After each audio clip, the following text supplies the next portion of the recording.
when Abraham saw those three men in book of Genesis,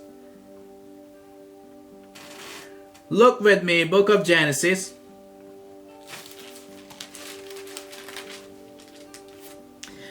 And the chapter 18, I'm not going to read whole entire chapter, but I'm just going to pick the verses where I want you to focus on.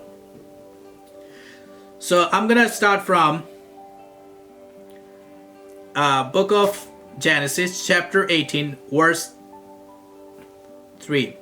He said, if I have found favor in your eyes, do not pass your servant by a little water be brought, and then you may wash your feet and rest under this tree.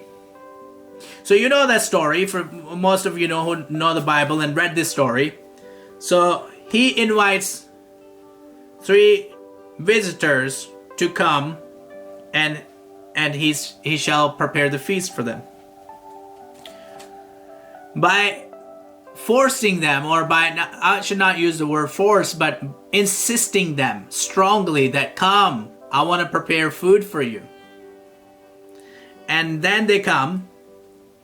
So look at how excited Abraham is. Then Abraham ran to the herd and selected a choice tender calf and gave it to his servant, who hurried to prepare it, because he wanted to respect their time.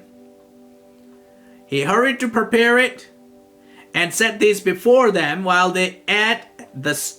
He stood near them under a tree. So while they were eating, he was standing by them if they need anything. That's hospitality, love. It's caring, because he loved it. But look at now, it's a time for blessing. Where is your wife Sarah? They asked. There in the tent, he said. Then the Lord said, I will surely return to you about this time next year, and Sarah, your wife, will have a son. You know that story too. So once Abraham got his blessing by feeding them, by giving them great hospitality, by loving them. So that is blessings. Now my point, the message I want to get it to, it's in the next chapter, because Abraham pleads for Sodom. So when the man, reading from the verse 16, when the man got up to leave, they looked down towards Sodom, and Abraham looked along with them to see them on their way. Then the Lord said, shall I hide from Abraham? So now Lord says, shall I hide from Abraham what I'm about to do in Sodom? Okay, so anyway, God shared with Abraham. So Abraham gets in bargaining with God, conversation with God, because God is about to destroy with the planning. That's the planning he came to, because he's seen this sin of Sodom's was so increased that God himself had to send people, or the angels, to go down and destroy the entire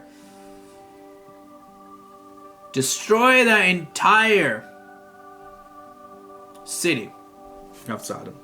So here, what's going to happen now? The Lord said, the verse 26, the Lord said, if I find 50 righteous. So here I'm going to just back forward a little bit so you can understand what I'm just going from. So let me, now we're going to fast forward to the verse 22. Book of Genesis, chapter 18, verse 22.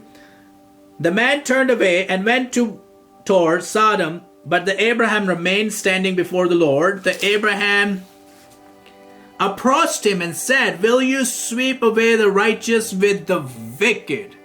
My question to you, will you destroy that nation along with the righteous? Because you know the Lot was there. What if there are 50 righteous people in the city? Will you really sweep it away and not spare it, the place, for the sake of 50 righteous people in it? That's Abraham starting from 50, coming to 30 35, 30, and then I'm just fast forwarding it. Coming down to 10. Abraham said, now I have been so bold to speak to the Lord. What if only 20 can be found there? He said, for the sake of 20, I will not destroy it. Then he said, may the Lord not be angry, but let me speak just once more. What if only 10 can be found there? He answered, for the sake of 10, I will not destroy it. When the Lord had finished speaking with Abraham, he left, and Abraham returned to his home. At the 10, they stopped going back and forth with each other. But now when you see that when those 3 men enter into Sodom, Lot, sitting at his doorstep, looked at the man and insist them to come stay with him. And when they agreed to stay with him, so middle of the night, the mans from every corner, I'm literally saying the mans from all over Sodom comes to the door of Lot and asks him to bring this man out so we can have a sex with them. Look at the wickedness on the top.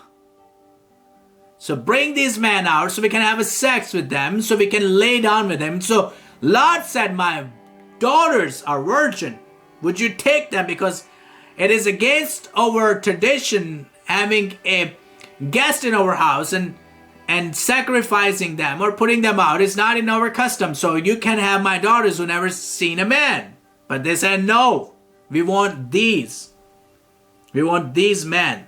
So now Lot is very disappointed. But finally, when they keep going back and forth, they stretch out their hands and bring the Lot out. And then there you go. They say, get everything, whatever belongs to you. Don't look behind, and let's take off. So they takes off, and there you go. Now the city burns with fire, and all of a sudden smokes arise from the city. But my point is, guys, will God destroy any nation if there is a righteous? God will protect the righteous. God will not let the righteous go to be destroyed along with the wickedness. But the wickedness shall surely be put to death. Because often we said, oh, God is myth, God is not real, God is not a reality, it's not true, God is not there. You can say that as long as you want to. But when God comes back, when things started happening, then you're going to believe that God is real. God is real. And God will not destroy any nation or a United States of America, because there are so many good people here. So many good, nice people are here. God will always find a way for people to be out. God will always, if God can protect the nation of Israelites from Egypt, because when they were there, they were suffering, they were slave in Egypt. God brought them out on an eagle wing. Why God would not bring you out of depression? If God can bring Israelites back from Babylon, if God can bring Israelites back into the modern day of Israel, why would not God rescue his people? God will rescue his people. God will not destroy a nation or cities or streets without rescuing, without taking care of the righteous. God love America. And God love you.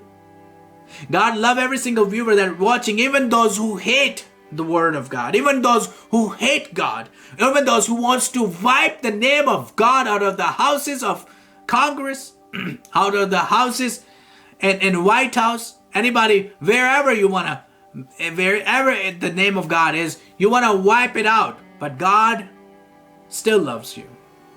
No matter how much you have hatred, bitterness in your heart, but God still loves you. He loves you unconditionally. There's no doubt about it. God bless you guys. I hope you enjoyed this message.